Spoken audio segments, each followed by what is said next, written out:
ট্যুরিস্টদের মধ্যে অত্যন্ত জনপ্রিয় কালিম্পং জেলার এই অফবিট কি সত্যিই অফবিট? রেড পান্ডার বাস নেওড়া ভ্যালির জঙ্গলের মধ্যে লোকানো এই গ্রামটা আমরা ঘুরে দেখব, তার সাথেই দেখে নেব গ্রামের অন্যতম আকর্ষণ ঝাঙ্গে ফলস, আর ভিডিওর মাধ্যমে আপনাদের কাছে তুলে ধরবো। আমি অর্ক, আমি পৌলমি। আমাদের চ্যানেল ট্রাভেল গপ্পর নতুন একটা গপ্প কোলাখামে আপনাদের সবাইকে স্বাগত। Good morning. আজকে 11ই জানুয়ারি 2025, নতুন বছরের এটা আমাদের প্রথম ট্রিপ। আমরা কোলাখামের উদ্দেশ্যে এখন রওনা দেব।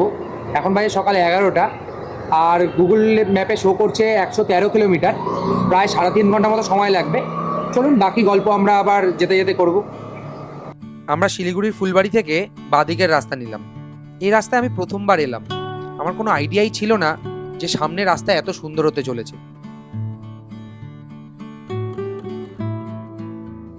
গাজলডোবার ক্যানেল দেখলে কেউ বলবেই না যে এটা কোনো খালের পর্যায়ে পড়ে। এটা কোনো অংশে কোনো উপনদীর থেকে কম নয়। এই কানালটাই তিস্তায় এসে মিশেছে। আমরা এখন তিস্তা ক্রস করছি। দেখে মনে হচ্ছে কতই না ডিসেন্ট, যেন ভাজা মশলা উল্টে খেতে জানে না। কে বলবে বলুন তো, বর্ষায় এই নাকি অন্য রূপ ধারণ করে। এরপর অপালচাঁদের জঙ্গল পেরিয়ে আমরা ওদলাবাড়ি টি স্টেটে এসে পৌঁছালাম। রাস্তায় যেতে ডান দিকে এই ওদলাবাড়ি টি স্টেটটা পড়লো। আমরা বেশ ফটো সেশনের জন্য দাঁড়িয়েছি। বেশ সুন্দর জায়গাটা, তা আমরা তো বেশ উপভোগ করছি। চলুন ভিডিওর মাধ্যমে আপনারা উপভোগ করুন। এই ওদলাবাড়ি টি স্টেটটা এতটা জায়গা জুড়ে, যেদিকে তাকাচ্ছি চা গাছ আর চা গাছ। চারিদিকটা পুরো সবুজ হয়ে রয়েছে। পুরো দূরে গিয়ে দেখুন, মনে হচ্ছে মানে সবুজটা গিয়ে একদম দিগন্তে মিলিয়ে গেছে। অসাধারণ লাগছে।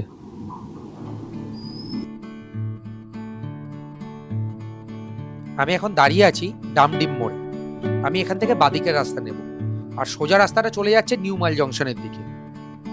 নিউ মাইল জংশন থেকে কোলাখামের দূরত্ব প্রায় 67 কিলোমিটার, এনজিবি থেকে প্রায় 50 কিলোমিটার কম। তাই আপনারা যারা গাড়ি করে ঘুরবেন, চেষ্টা করুন pick up and drop new mile junction থেকে নেওয়ার। তাতে গাড়ির খরচাটা আপনাদের একটু কম পড়বে। প্রায় 65 কিলোমিটার রাস্তা অতিক্রম করে আমরা এখন পৌঁছেছি গরুবাথানে। ঘড়িতে প্রায় 2টো বাজে, আর মাত্র 48 কিলোমিটার পথ বাকি। গুগলে সময় শো করছে 2 ঘন্টা মতো, বাট আমার মনে হয় না আমরা 4টের মধ্যে ওখানে পৌঁছাতে পারবো। জঙ্গলের মধ্যে দিয়ে কোলাখাম পৌঁছাতে প্রায় সন্ধ্যাই হয়ে যাবে। গরুবাথান থেকে আমরা একটুখানি ওপর দিকে উঠে এসেছি। ওই দূরে অ্যাম্বিয়ক ভিউ পয়েন্ট দেখা যাচ্ছে। আর এই জায়গাটা একটুখানি দেখাই, অত্যন্তই সুন্দর, মানে খুবই সুন্দর এই জায়গাটা। আর এখান থেকে দেখুন, ওই নিচে ছোট একটা বুদ্ধ পার্ক রয়েছে। আর এই ইউটার্নটা দিয়ে এই ওপর থেকে দাঁড়িয়ে পার্কটা এত সুন্দর লাগছে যে মানে আমি বলে বোঝাতে পারবো না। দুর্দান্ত লাগছে, দুর্দান্ত লাগছে। চলুন এবার হেঁটে হেঁটে একটু অ্যাম্বিয়ক ভিউ পয়েন্টের ওখানটা যাই, দিয়ে আপনাদের এবার ভিউটা দেখাচ্ছি। এই আই লাভ অ্যাম্বিয়কের ভিউ পয়েন্টটা থেকে বেশ সুন্দর পেছনে মাউন্টেন ভিউ পাওয়া যায়, আর নিচে বইছে চেল নদী। তিস্তার উপনদী হওয়ার কারণে এই নদী মূলত বৃষ্টির জলে পুষ্ট। যারা বর্ষায় এখানে আসবেন তারা এই নদীকে অন্যরকম ভাবেই উপভোগ করবেন, আর এই ভিউ পয়েন্টের দরও আর একটু বেড়ে যাবে।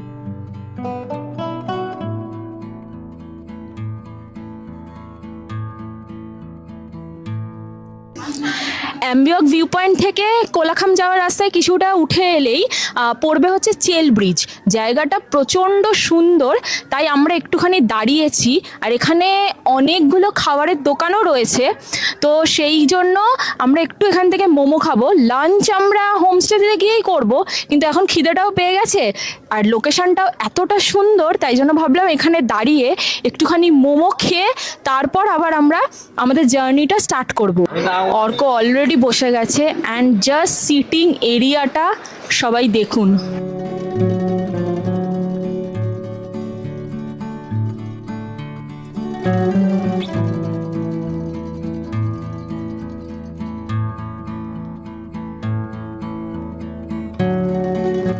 চলুন রাস্তায় যেতে যেতে আপনাদেরকে গাড়ির ইনফরমেশনটা দিয়ে দিই। যারা এনজিপি থেকে কোলাখাম আসছেন তাদের গাড়ি ভাড়া পড়বে 4 থেকে 5 হাজার টাকা মতো, আর যারা মালবাজার জংশন থেকে আসছেন তাদের ভাড়া পড়বে 3 থেকে 4 হাজার টাকা মতো। যারা শেয়ার গাড়িতে আসতে চাইছেন, এনজিপি বা মালবাজার জংশন থেকে 300 থেকে 400 টাকার বিনিময়ে লাভা চলে আসুন। লাভা থেকে কোলাখাম আপনাকে ভাড়া গাড়িতেই যেতে হবে, সেটা আপনি লাভা থেকেই নেন অথবা হোটেল থেকে প্রি বুক করে রাখতে পারেন। তার জন্য খরচা পড়বে 1000 থেকে 1200 টাকা। কোলাখামের একজন ড্রাইভার দাজুর নাম্বার আমি আমার ডেসক্রিপশনে শেয়ার করে দিলাম। এই রাস্তায় যখনই দেখবেন পাইনের বড় বড় সারি আর গরমকালেও শীতের আমেজ পাচ্ছেন, তখনই বুঝবেন লাভা আর বেশি দূরে নেই। শিলিগুড়ি থেকে এই 100 কিলোমিটার রাস্তা পুরোটাই টারম্যাক রোড। বাইক চালিয়ে প্রচণ্ড আনন্দ পেলাম। যারা আমার মতো বাইক বা সেলফ ড্রিভেন কার নিয়ে আসবেন তারা আমার কথার তাৎপর্য আরও ভালো বুঝতে পারবেন। আর যারা ভাড়া গাড়িতে আসবেন তাদের জন্য চোখের শান্তি কোনো অংশে কম হবে না।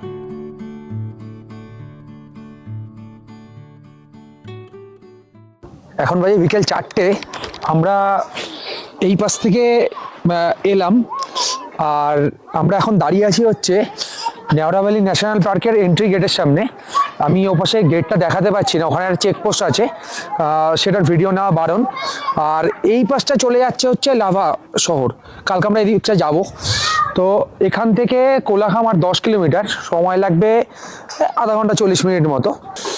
এটা যেহেতু নেওড়া ভ্যালি ন্যাশনাল পার্কের মধ্যে, তাই আপনাকে চেকপোস্ট থেকে একটা টিকিট বানাতে হবে। আমরা এই যে টিকিট বানিয়েছি একটা, টিকিটটার জন্য এটা 200 টাকা নিল। এটা গাড়ি বা বাইক যেটা থাকবে সেই কাউন্টে নেবে, একদিনের জন্য 200 টাকা। লোকের আলাদা করে কোনো চার্জ লাগে না। গাড়িতে যদি 5জন 6জন দায়ী থাকবেন 200 টাকাই লাগবে। যদি আপনারা কোলাখাম থেকে গাড়ি ভাড়া করেন তবে আপনাদের নেওড়া ভ্যালি ন্যাশনাল পার্কের এন্ট্রি গেটে কোনো রকম টিকিটের দরকার পড়বে না।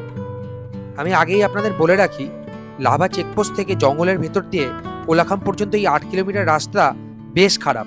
কোথাও পাথুরে, কোথাও বা বোল্ডার, পুরো রাস্তাটাই ভাঙাচোরা। তার উপর সন্ধ্যা নামার কারণে আলো বেশ কমে এসেছে। আমার বাইক চালাতে বেশ অসুবিধাই হচ্ছিল। 8 কিলোমিটার রাস্তা পেরিয়ে আমরা পৌঁছালাম কোলাখাম। এই জায়গাটা সত্যিই আর অফবিট নেই, রীতিমতো বড় বড় হোটেল তৈরি হচ্ছে, যেন কালিম্পংয়ের বুকে লুকানো একটা ট্যুরিস্ট হাব।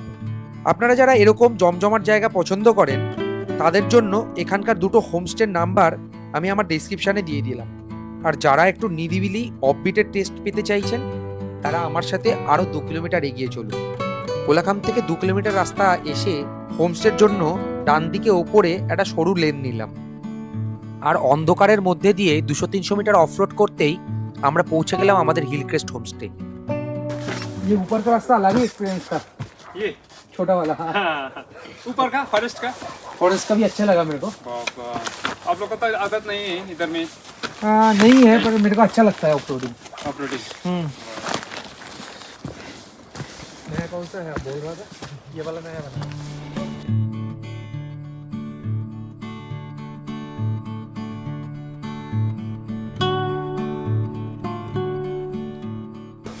খুব সুন্দরভাবে সাজানো লাইট দিয়ে হোমস্টেটা। আর আমাদের হচ্ছে ওই লাস্টের কটেজটা দিয়েছে, ওটা হচ্ছে গ্লাস কটেজ। এটা নতুনই বানিয়েছে এরা।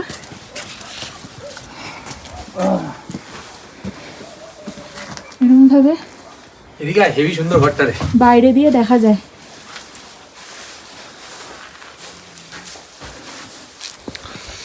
এখন বাজে 5:30। আমরা হিলক্রেস্ট হোমস্টেতে পৌঁছে গেছি। বেশ সন্ধ্যা হয়ে গেছে, অন্ধকারের মধ্যে দিয়ে এলাম। লাস্ট রেস্টটা যে কি এলাম আপনাদের তো দেখালাম, হয়তো অন্ধকারে বোঝা যাচ্ছে না অতটা, কালকে সকালে আবার দেখাবো। তবে আমি অবশ্যই বলবো জঙ্গলের মধ্যে দিয়ে এই রাত্রেবেলা আসাটা একদমই ঠিক হয়নি।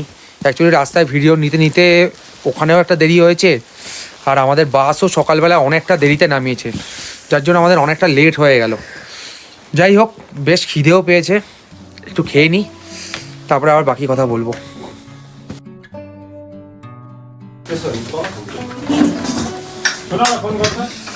झुलालाई चाहिँ कसरी फोन लाग्छ কিচেন এরিয়া,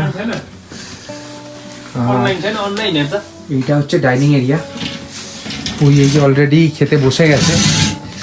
কি সুন্দর দেখো, কাঁসার থালাতে দিয়েছে ভাত, ফুলকপির তরকারি, ডাল, ডিমের তরকারি। আর এটা একটুখানি দেখাও, এটা হচ্ছে দেশি হ্যাঁ। ঘি, আর এখানে স্যালাড, স্যালাড দিয়েছে। পাঁপড়। এত এখন খেতে পারবো না এই বেলায়, মানে অবেলা, বেলা নয়।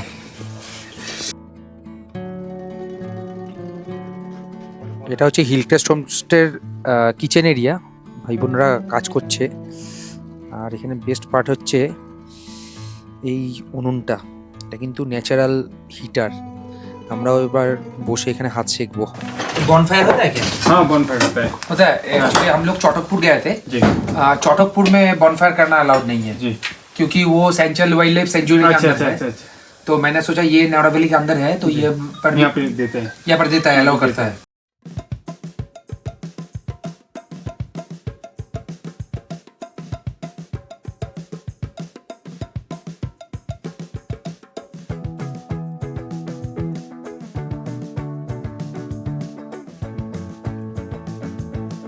গরম ধোয়া উঠছে পুরো।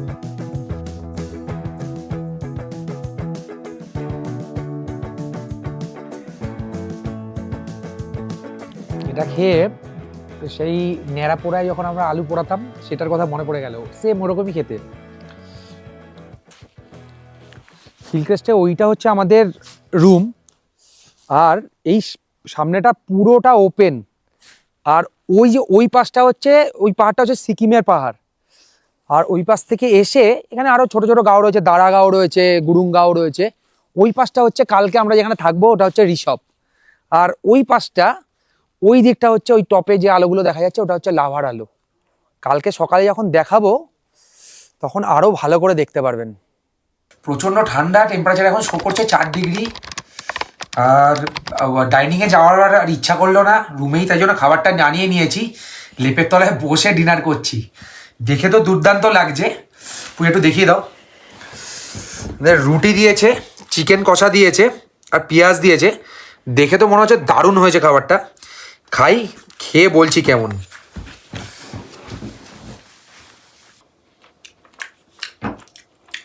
গ্রেভিটাও যেমন দারুণ হয়েছে, চিকেনটাও একদম soft.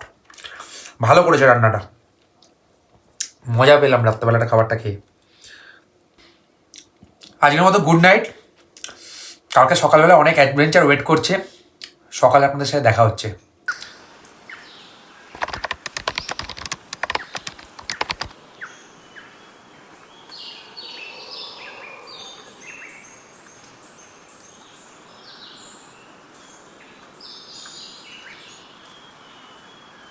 Good morning morning from from Kolakham. Kolakham. এখন বাজে 7টা, বাইরে প্রায় 4 ডিগ্রি সেলসিয়াস শো করছে। বেশ ঠান্ডা, আমরা 2-3টে লেয়ার পরে রয়েছি। তো আমরা এখন বেরিয়েছি ছাঙ্গে ফলসের উদ্দেশ্যে। আমাদের এখান থেকে প্রায় 2 কিলোমিটার মতো। হ্যাঁ, আর ঘড়িতে মানে গুগলে দেখাচ্ছে যে 10 মিনিটের মতো লাগবে। সময় লাগবে, হ্যাঁ। রাস্তা নিয়ে বলো কতক্ষণ? 10 মিনিট তো দেখাচ্ছে, জানি না কতটা সময় লাগবে, কারণ রাস্তার যা অবস্থা। ঠিক আছে। আর আমরা যে লোকেশনটায় রয়েছি অ্যাকচুয়ালি কোলাখাম থেকে 2 কিলোমিটার ছাঙ্গে ফলসের দিকে এগিয়ে।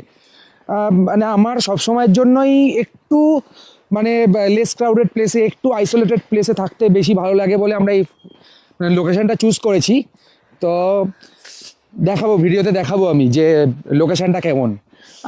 মানে আমি যদি বলি, মানে এটা আমাদের হোমস্টেটা প্রচন্ড সুন্দর একটা লোকেশনে। প্রচন্ডই সুন্দর। হ্যাঁ, একদম সামনের ভিউটা একদম ওপেন, কোনো ব্লকেজ নেই।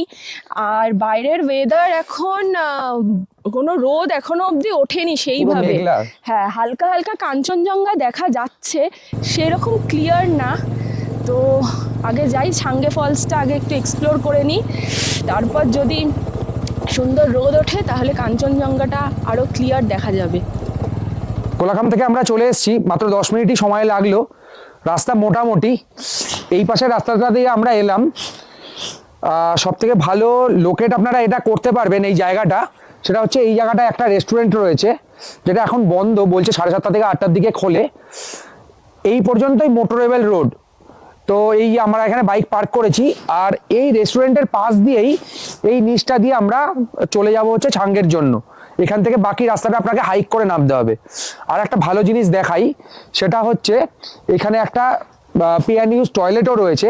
ইউজুয়ালি মহিলাদের বেশ অসুবিধা হয়, পাহাড়ের অনেক জায়গাতেই টয়লেট পায় না বলে বেশ অসুবিধা হয়, এবং টয়লেটটা যথেষ্ট পরিষ্কার। তো এখানে আসলে এটা আপনারা ইউজ করতে পারবেন। চলো বুই।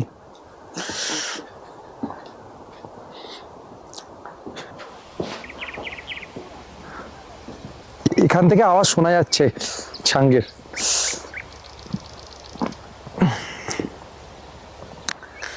এই যে এই জায়গাটা টিকিট কাউন্টার রয়েছে, এখান থেকে টিকিট কেটে নামতে হয়, কিন্তু এখনো পর্যন্ত মানে টিকিট কাউন্টার খোলেনি। সকাল সকাল জঙ্গলের মধ্যে এরকম হাইক করতে দুর্দান্ত লাগবে, কিন্তু আসার সময় দুটো জিনিস অবশ্যই সাথে রাখবেন, এক জল আর একটা হচ্ছে লাঠি।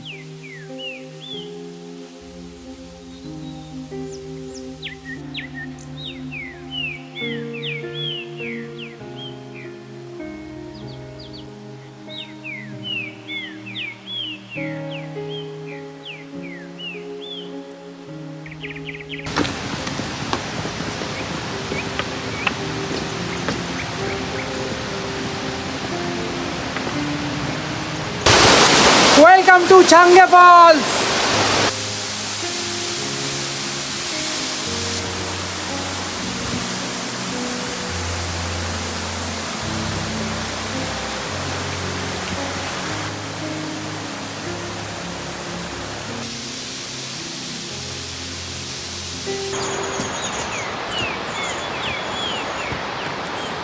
গলা ফলা শুকিয়ে গেছে।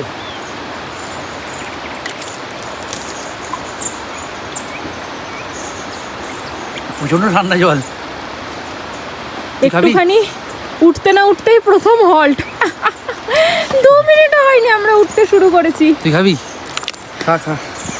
এই নিয়ে একবারে উঠবো দেখবি না, এখন যা স্পিডে উঠবো না ধারণাও করতে পারছিস না তুই। নিচে নামার সময় তো রাস্তাটা আর কি হুড়ু করে নেমে গেলাম, তখন বুঝতে পারিনি পুরো রাস্তাটাতেই সিঁড়ি করা বা ধরুন একদম স্লোপ বানানো, পাথর দিয়ে স্লোপ বানানো। তো প্রথমে যেটা ভাবছিলাম যে মেঠো পথ নয়, নামার সময় হুড়ু করে নেমেছি, কিন্তু এখন হাফ ধরে যাচ্ছে, বেশ স্টিফ রাস্তাটা। যাদের পায়ের সমস্যা আছে তাদের জন্য কিন্তু এই হাইকটা একটু ডিফিকাল্ট হবে। নামতে কোনোই কষ্ট হলো না, কিন্তু উঠতে একটু হাফ লাগছে। দুর্দান্ত একটা কোট লেখা আছে, be a part of solution not the part of pollution. এসো না, তাড়াতাড়ি আসো। হাঁপিয়ে গেছি।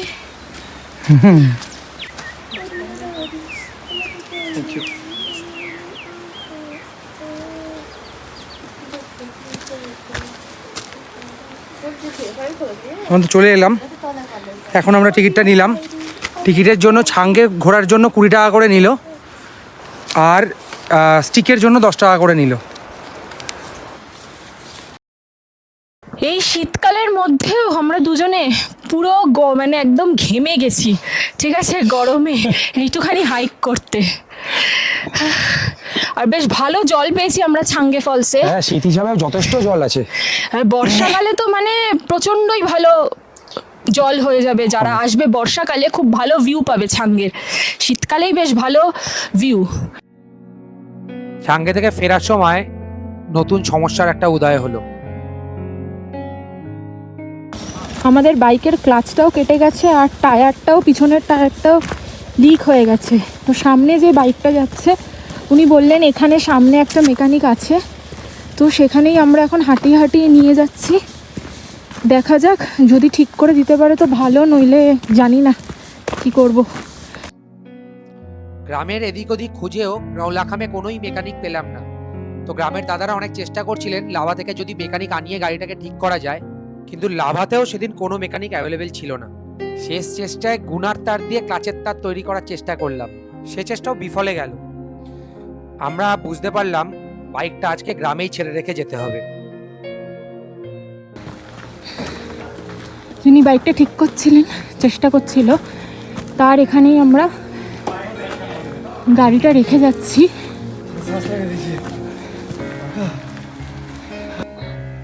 কোলাঘাটের মানুষরা যেভাবে আমাদের সাহায্য করলো, এটা হয়তো কোনোদিন ভুলবো না। কি যে অবস্থা হলো দেখলেন আপনারা, দেখালাম। ক্লাচের তারটা ছিঁড়ে গেছে, তো আর কারোর হাতে থাকে না। তো আজকে কোনো মেকানিকও কোলাঘাটে অ্যাভেলেবেল নেই, আর লাভাতেও কোনো মেকানিক অ্যাভেলেবেল নেই। তাই জন্য প্রথমে তো একজন দাদা নিজের বাইক দিয়ে দিচ্ছিল যে তুমি আমার বাইক নিয়ে চলে যাও, বাট আমি দেখলাম যে কারোর পার্সোনাল বাইক নিয়ে যাব, তাতে কোনো সমস্যা হলে সেটা আমার নিজেরও খারাপ লাগবে। তো সেই জন্য আমি বাইক নিলাম না, আমি একটা গাড়ি বুক করে নিয়েছি। তো আমরা এখন গাড়িতে করে লাভা দেখে ঋষভ যাব। কালকে একজন মেকানিকের অ্যারেঞ্জমেন্ট করে বাইকটাকে ঠিক করানোর ব্যবস্থা করব। এখন আর আমাদের কাছে বাইক নেই, তাই আমাদের হোমস্টে ওঠার লেনটা আমরা পায়ে হেঁটেই উঠছি। পায়ে হেঁটে উপরে উঠতে প্রায় 5 মিনিট মতো সময় লাগলো। যাই হোক, আমরা আমাদের হোমস্টেতে পৌঁছালাম। চলুন হিলক্রেস্ট হোমস্টেটা আপনাদের একটুখানি ঘুরিয়ে দেখিয়ে দিই। আমি আমার ডেসক্রিপশানে এই হোমস্টের ওনার অরবিন্দ ভাইয়ার নাম্বারটা শেয়ার করে দিলাম।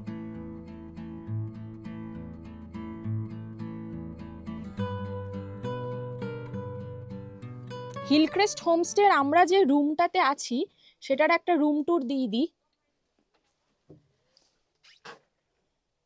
রুমটা কিন্তু বেশ বড়। এখানে একটা ডাবল বেড দেওয়া আছে। বাচ্চা নিয়ে এলে কিন্তু 3 জন আরামে শুয়ে পড়তে পারবেন। একটা টি টেবিল, ওখানে একটা চার্জিং পয়েন্ট আছে, এখানে একটা বেডসাইড টেবিল, সুন্দর একটা আয়না আছে, আর এখানে এই হুকিং সিস্টেমটা করা আছে যাতে জামা কাপড় ঝোলানো যায়। আর সবচেয়ে বেস্ট যেটা লেগেছে সেটা হচ্ছে লাগেজ আর জুতো রাখার জন্য এখানে একটা র্যাক আছে। আর বাথরুমটাও বেশ স্পেশিয়াস, ওয়েস্টার্ন কোমোড দেওয়া আছে, গিজার কিন্তু 24/7 অ্যাভেলেবেল, তো গরম জলের কোনো অসুবিধা হবে না। আর সবচেয়ে সুন্দর যে জিনিসটা সেটা হচ্ছে রুমটার এই এক্সটেন্ডেড পার্টটা, যেটা পুরো কিন্তু গ্লাস উইন্ডো দিয়ে করা আছে। তো ঘরের এইখানটাতে বসে কিন্তু পুরো মাউন্টেন ভিউ এনজয় করা যাবে। আর একটা এখানে একটা সোফা কাম বেড দেওয়া আছে, তো 3 জন আরামে এই রুমটাতে কিন্তু অ্যাকোমোডেট করা যাবে। আর এখানে একটা সুন্দর ছোট্ট ব্যালকনি দেওয়া, যেখানে দাঁড়ালে এরকম পুরো মাউন্টেন ভিউ। 12টা বাজে এখন, আজকের দিনটাই পুরো ম্যাচাকার হয়ে গেছে। যাই হোক, কিছু করার নেই, কী বা করবো। প্রচণ্ড খিদেও পেয়ে গেছে, আর দিদি আমার জন্য খাবার দাবার সব বানিয়ে রেখেছিল। তো আমরা আর ভেতরে ডাইনিংয়ে বসলাম না, তো আমরা একটু বাইরে এখানটায় বসে খাবো। চলুন দেখিয়ে দিই কী কী খাবার দিয়েছে। কি দিয়েছে? দিয়েছে আলুর পরোটা, মিক্সড পিকল। Mixed pickle. बहन जी का बाय बाय। ठीक है, बहुत अच्छा लगा आपका इधर स्टे करके। जरूर आएंगे, जरूर आएंगे। भैया का नंबर मेरे पास है, मैं कभी कॉल कर लूँगा भैया को। ठीक है, ठीक है, चलते हैं। हाँ, আমাদের হিলক্রেস্টে আজকে স্টে এই পর্যন্তই। আমরা এখন হিলক্রেস্ট থেকে বেরিয়ে যাব। 2-3টে কথা বলবো যে এখানকার মানুষের উষ্ণ অভ্যর্থনা, যেভাবে মানুষ আমাকে হেল্প করলো, ভোলার নয়। আমি আবারও বললাম ওটা। দ্বিতীয় কথা যেটা, সেটা হচ্ছে এখানে অরবিন্দ ভাইয়া মানে যিনি আছেন, তিনি মানে অত্যন্তই ভালো মানুষ। আমাদেরকে যেই শুনেছে বাইকের প্রবলেম হয়েছে, নিচে গেছেন, দিয়ে মোটামুটি একটা সলিউশন করার চেষ্টা করলো। তাছাড়া কালকেও রাত্রেবেলা যখন এখানে এসেছি তখনও নিজে রিসিভ করতে গেছে। আর এবার যদি বলি থাকা তো আপনারা দেখলেন, প্রচণ্ড সুন্দর, খাওয়াও যথেষ্ট ভালো। আপনারা যারা কোলাখামে আসছেন, যদি মনে করেন যে কোলাখামের একদম প্রপার কোলাখামে, যেখানে কোলাহল থেকে যদি একটু দূরে এরকম জায়গায়, এরকম আইসোলেটেড জায়গায় থাকতে চান, তাহলে হিলক্রেস্ট খুব ভালো অপশান। এই যে আমাদের গাড়ি, আর এই যে আমাদের এই কাকুই আমাদের আজকে নিয়ে যাবেন। সব কিছু খুব ভালোভাবে প্রি প্ল্যান করা থাকলেও সবসময় যেটা সেটা প্ল্যান মাফিক হবে সেটা নয়। সিচুয়েশান অনেক সময় অন্য কথা বলে, বাট আমাদেরকে সেই সিচুয়েশান নিয়েই যেটা বেস্ট পসিবল করা যায় সেটা নিয়ে এগিয়ে যাওয়াটাই সব থেকে ভালো অপশান। আমরা বাইকটাকে এখানে ছেড়েই আজকে কোলাখাম থেকে গাড়ি নিয়ে বেরিয়ে যাচ্ছি। কোলাখাম কোলাহল নাকি কলতান, এই টানাপোড়েনে এসে আপনি গ্রামের যে অংশেই থাকেন না কেন কলতানি উপভোগ করবেন। আর এখানকার সরল মানুষগুলোর আপ্যায়ন, নিজের মতো করে নেওয়ার ক্ষমতা আমার মতো আপনাকেও অনেক ভালো স্মৃতি নিয়ে বাড়ি ফিরতে সাহায্য করবে। তাই যারা পাহাড়, জঙ্গল, অভ্ভিট ভালোবাসেন তারা এখানে অবশ্যই আসুন। এই দিকটা হচ্ছে লাভা, ওই যে আমাদের গাড়ি দাঁড়িয়ে আছে। আর এই পাশ থেকে আপনি 200 মিটার মতো, 200 মিটারও না, একটুখানি উঠলেই এখান থেকে বাঁ দিকে কোলাখামের রাস্তা যাচ্ছে, আর ডান দিকে ওপরে রাচেলা পিকের রাস্তা যাচ্ছে। আজকে এতটা দেরি হয়ে যাওয়ার জন্য আমরা তো রাচেলা পিকে উঠতে পারলাম না, কিন্তু আপনাদের বলবো যদি কোলাখামে আসেন বা যারা লাভায় ঘুরতে আসছেন তারা রাচেলা পিক অবশ্যই আসুন। অপূর্ব জায়গা। আমি জানি আমি কি মিস করলাম, হয়তো পরবর্তী কোনো ট্রিপে আমি রাচেলাতে আসব। আর যদি সম্ভব হয় এখান থেকে সানরাইজটা দেখুন, অপূর্ব, অনেকদিন মনে রাখার মতো সানরাইজ আপনারা উপভোগ করবেন, এটুকু বলতে পারি। আমরা আজকে এখান থেকে চলে যাচ্ছি ঋষভ, আর তার সাথে লাভার সাইট সিন করে নেব। তো পরের ভিডিওতে এগুলো সব থাকবে, আর এটাও থাকবে যে আমরা তো বাইক কোলাখামে রেখে চলে এসেছি, বাইক কিভাবে উদ্ধার করলাম সেটাও থাকবে। তো আপনারা পরের ভিডিও অবশ্যই চেক আউট করুন, খুব শিগগির পরের ভিডিও আসতে চলেছে। আজ আমাদের কোলাখামের গপ্প এই পর্যন্তই। আপনাদের যদি আমাদের এই ভিডিও ভালো লেগে থাকে তাহলে অবশ্যই ভিডিওটিতে লাইক করবেন, আর আরও নতুন নতুন গপ্প দেখার জন্য চ্যানেলটিকে সাবস্ক্রাইব করে রাখুন। বাই বাই, দেখা হচ্ছে পরের ভিডিওতে।